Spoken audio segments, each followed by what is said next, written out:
Hello everyone, good morning, or whatever time you're joining me. This is your reading for Tuesday, April 1st. Yeah, I guess it's, whoops, I've got a messed up card here. Okay, so maybe we're supposed to have a special message from the King of Pentacles. We'll see. It's all about mastering the earthly realm. Okay, but anyway, it's April Fool's.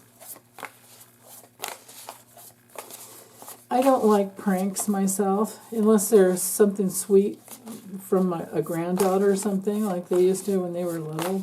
But my youngest loved pranks. She loved pranking us. Anyway, let's see. What is it that you guys need to know for today? The astrology is a little exciting. I'll tell you about that next. But 3 cards for today. What do you guys need to know? What do we all need to know? Right there. Ooh, 6 of Cups. Okay, connecting with the past. Reunion with loved ones of all types. 8 of Cups. Moving forward past the eclipse and taking self-responsibility. And moving on to smoother times with... Oh, and King of Pentacles came through again. Okay. Hold on. Will this fit? I'll just bring the camera up a little. There we go. Okay. So, yeah. I would say this has to do, really, on the deeper levels, moving away, because I don't allow for reversals with this deck so that you can see the artwork. But if the 6 of Cups had been reversed, I would say there could be a childhood issue that we're needing to move away from and take self-responsibility for, because we're not necessarily in that realm anymore. We're in a place of moving to a calmer way of manifesting, thinking outside the box, Mercury and Aquarius, thinking beyond what we've been through, and making our way to a brand new experience of manifesting, because you have everything you need inside of you to create. If you tap into your belief system, if you believe in yourself and you're willing to work hard, you'll walk away from wasting energy with the old ways from, whatever childhood experience you grew up with, where maybe you didn't have your real needs met. The real needs in childhood are love, safety, comfort, and connection, and most of all, to be seen and heard and understood. And, that unconditional love that pets give you, right? That's deeply loving. That's why the sun in Scorpio is about this card. And the gifts that we get from the people in our lives who have loved us unconditionally they're to be treasured. So if we don't access the pain of the unmet real needs in childhood, what we wind up doing is getting stuck in cycles of needing to numb out in certain ways to survive. Like we might overwork, we might, boy do I know all of these, overwork, overeat, whatever, just to stay busy and not feel the pain. And then at some point, it hit me in my late 30s. It was like, oh crap, this isn't going to work anymore. And then you have to, we grow up and take self-responsibility, and we walk away from the past.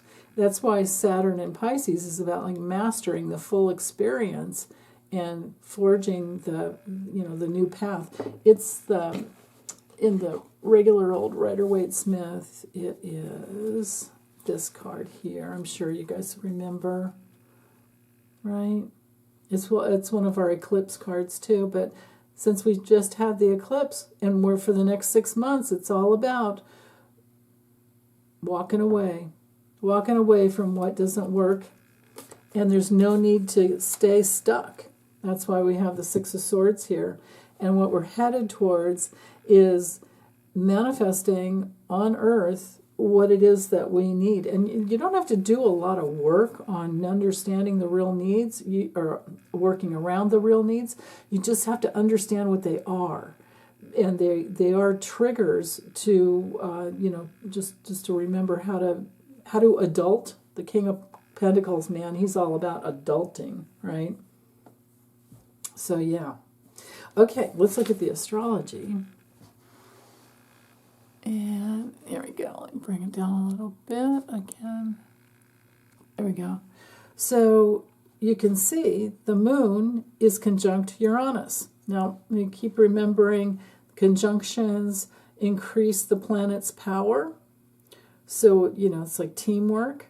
So now the moon is teaming up the body, the soul, the experience of needing to nurture our bodies and souls and protect ourselves is hooking up with the planet of enlightenment, Uranus, the planet that helps us to be more intuitive, the planet that helps us be more original because we allow our originality to come through. Sometimes can be a little rebellious because it's known as the Great Awakener, the change agent. And change is good, especially when it brings you into more safety. And look at all of these sextiles, these opportunistic aspects here, coming from Saturn, Venus, the North Node, Mercury's. So Venus is past, just a little, because it's retrograded back.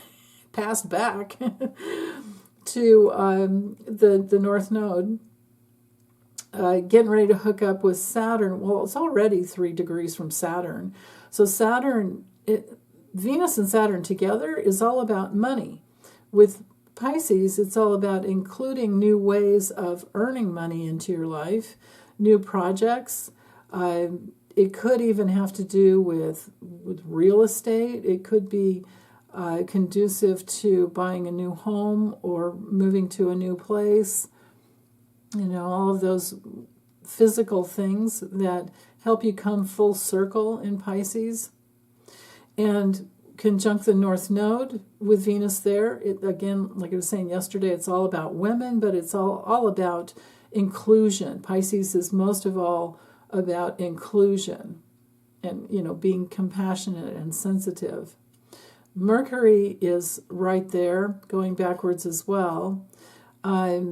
Venus will go back to, let's see, how many, I have my notes over here, 24 degrees. So Venus will hook up exactly with Saturn. Let's see, it's 24, what is it? 2437. Saturn's at 2432. Yeah. So between now and April 12th, this is this powwow between Venus, which is all about unity and harmony and comparison values. What do we really value in life? And being more sensitive about that, coming full circle about those things. So this really bodes well. Piscean energy and Taurus energy go together really well. That's why we have the sextile there. So listen to your dream time. Do your meditations on what you want. Okay? Focus in on all those things that you want. Notice, this is the strategy, air and earth, so the strategy for physicality and earthly, mastering the earthly realm in all of the earthly signs, Taurus, Virgo, and Capricorn.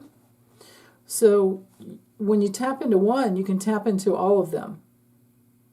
It's helpful to have all of them, but we do have 2 of them here, and then we can tap into the all with the Piscean energy. So start thinking more and more. Think bigger is what I'm getting here. Think bigger. If you want to manifest, $1,000 by a certain date, blow it out to $5,000. Just think bigger, right? Just start thinking bigger, and even if you don't get it right away, take what you can while you have it, and then go from there, because sometimes it can be a launch pad. You get to one place and you go to another. And he knows, the King of Pentacles knows this. They know how to manifest really well. And I love how he's got the doggy there, and with the Six of Cups in the morning, we got the doggy. But remember that the Eight of Cups was our theme for the day. So Saturn in Pisces here, cards are lining up. It is all about taking self-responsibility and walking away from the things that don't take you where you want to go, where you're not going to wind up wanting to go, such as being victimized and used and abused. We don't need that. So, okay, the moon conjunct Uranus can bring in surprising ways of being enlightened, and it can also be through the body, like you suddenly, like maybe you have one of those experiences where the hair goes up in the back of your neck because you see something that's not safe, or you have a big breakthrough with massage or energy healing, because this is very, Taurus is all physical. Maybe you have an enlightened experience as to how important it is to stay grounded every day and to be in your body, because to be out of your body it's not healthy on one level. I mean, it's great when you go to sleep, but other than that, it's a setup for health problems. We have to be grounded and listen to our bodies. So, and all the signs are there too, because, Mars squaring Chiron and Eris, that's another message about the growth through not abandoning ourselves. That's how that translates. And then the inconjunct here from Eris to the South Node is very tight. This will be lasting for quite some time, because the South Node, remember, is going backwards. So next it's going to go to 26, 26 degrees, 59 minutes. And Eris is over here just sitting there, because she ain't moving for a long time. She's not. Takes a long, long time. So she moves the slowest. And then the inconjunct brings in the need for adjustment, because something feels off. And what feels off is coming from the past, and we've been there before, and we know this time around we are so deep in with the moon and Uranus and the later degrees of Taurus. We're so deep in the lesson that we're through the other side, and we know, based on what they've done in the past, politically, in government, is what we're going to get in the future.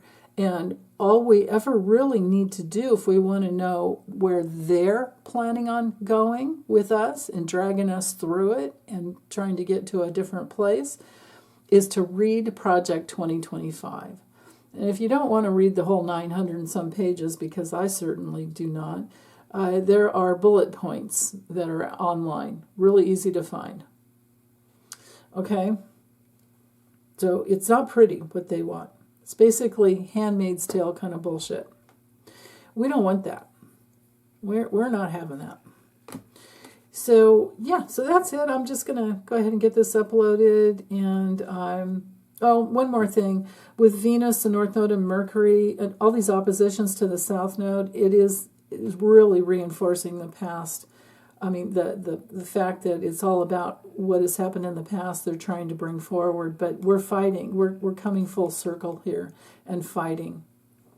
And, later on in the month, Venus won't make it back to Aries until, oh my goodness, I don't even have a date on that, actually.